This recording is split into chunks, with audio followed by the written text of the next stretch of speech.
Hello, welcome na naman po sa isang video ng Bentech. Magre-react lang ako dito sa video ni ni Tropang Sai TV Print and Cut. So dito nagulat ako dito sa presyo ng Epson L5290. Yan grabe. Ano yun, 18,000? Grabing presyo niya, napakataas. So, tingnan natin yung orig price niya, no? Si Sai TV naglagay naman dyan ng link kung magkano talaga yung orig price niyan sa market. So, ayun nga, kailangan mag-ano rin kayo kasi mga lalo na yung mga bago.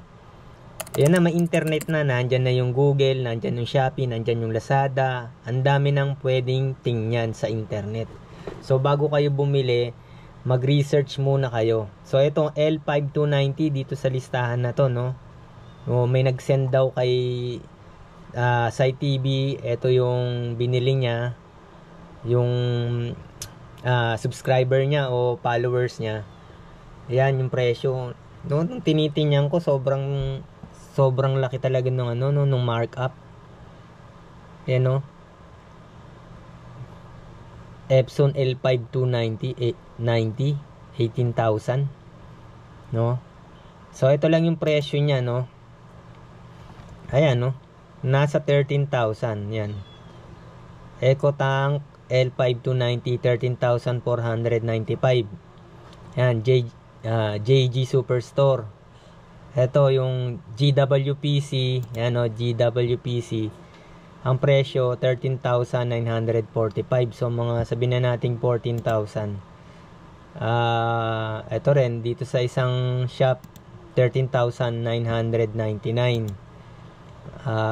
Dito pa ayan, no, 13,600. So ilang shop yan, no? Puro 13,000 plus. Ito pa, ECPC. ECPC, legit din yan, ECPC, 13,895. Yan. Hanap pa tayo. Yun. Kulang-kulang 14,000. So, kung nakita kong pinakamababa dito ay ito nasa taas. JG Superstore, no? Ayan. 13,495, no? Wala tong walang freebies. Pero yung freebies kasi tiningnan ko to, alam ko tong shop na tinutukoy ni Sai TV. Chinek ko yan kung ano yung freebies. Ayan, 13,495. Ilan ang difference niyan? 18,000 minus 13,495. Puta, grabing to 4,500, no? 4,505. So, konti na lang, meron ka ng backup printer na L121. So, kung makakita ka pa ng mga voucher dyan, tsaka mga sale sa dito sa Shopee or Lazada, baka mabili mo rin ng ganyan, no? Mga 4,000 plus or 5,000. Kasi ang price ng L121 5,000, basta 5,500, mga ganun. So, ang laki nga ng difference, no? So, tinignan ko kung anong shop to. Ayan, no? Ito, sa Office Warehouse to, legit to, Meron to sa mga SM Mall, no? Yung Office Warehouse. Ang presyo ng EcoTank L5290, 13,400. Yan. So, itong Office Warehouse, legit na legit yan. Meron yan physical shop. Makikita nyo yan sa mga SM Mall. Yan. Ang presyo, mas mababa, 13,495. So, wala tong freebies. Pero, nakita nyo naman yung difference, no? Napakalaki, no? Kung dito ka bibili dito sa Office Warehouse. Halimbawa lang, Yan, 13,495. Yun. Yung pa rin. 4,500 plus yung difference. Ang laki. So, tingnan natin yung freebies na sinasabi. So, dito ko na lang sa baba nilagay, no? Ayun, ito po yung freebies, no? Huwag na natin to kasi alam naman natin na may wifi siya. Yung long Xerox sa ADF yan, no? Hindi yan dun sa pinaka flatbed, hanggang A4 lang yan. Yung ADF, nilalagay yung ipiprint mo, dun meron siyang feeder. Pinipid niya yung sa taas, yung isi-Xerox. Yun yung ADF, no? Automatic feeder. Mas maganda pa rin yung kung ang Xerox ay malaki, yung flatbed. Mas malaki yung pwede mong ma-scan. Kahit mga lukot-lukot na documents, luma, pwede. Pero sa ADF kasi pag lukot-lukot at luma, pwedeng kainin, pwedeng masira yung feeder ng ADF. So nakita natin yung yung eto, may sariling screen. May screen naman talaga yun. Screen yung touch screen o yung ganun naman talaga yun yung specs nun, no? Pre-pigment ink, no? Ibabawas mo yan, 4 na color. Sabihin na natin 100 ng isang ink minus dun sa mga 400, 13,000, mga 14,000. Yung C range ay ito, mura lang to. Yung tsaka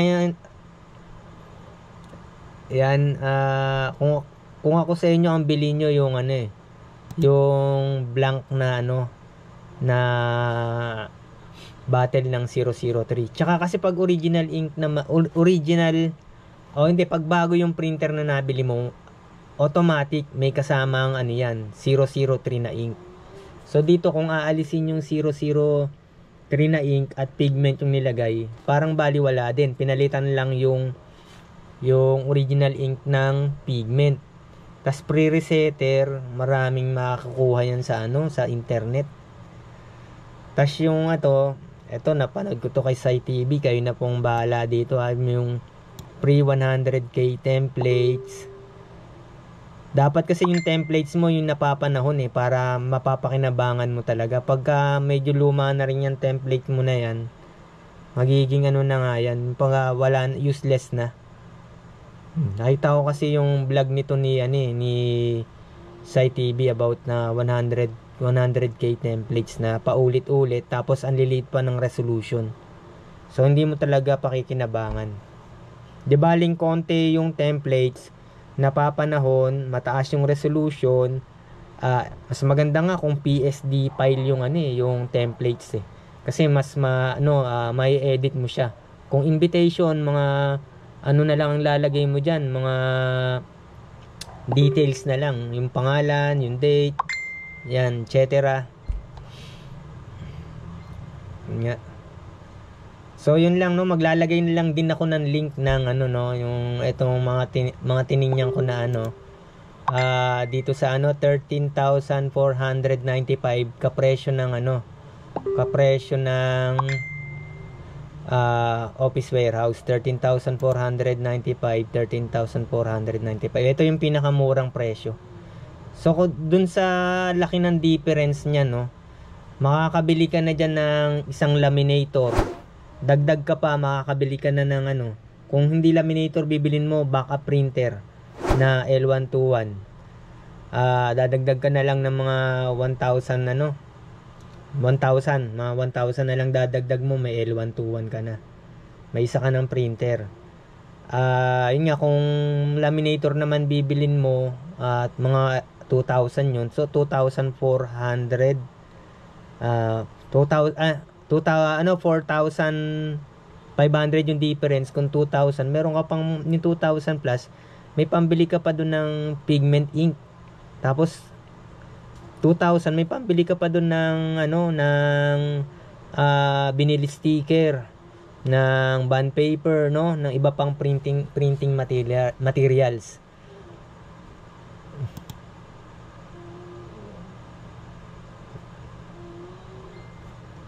Bakit?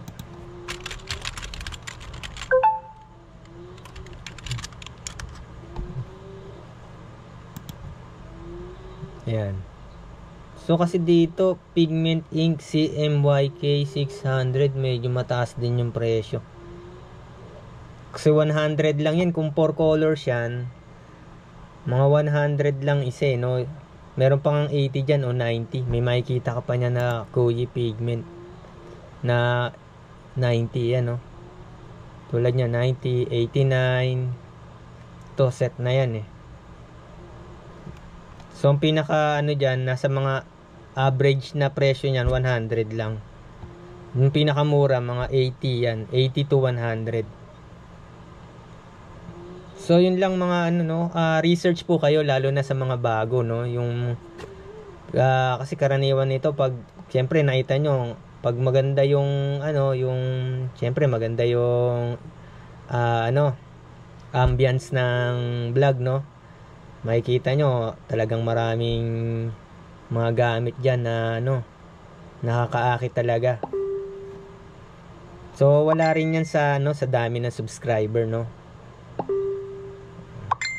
So yan lang po mga ano, no, mga kaprinting, hanggang sa muli.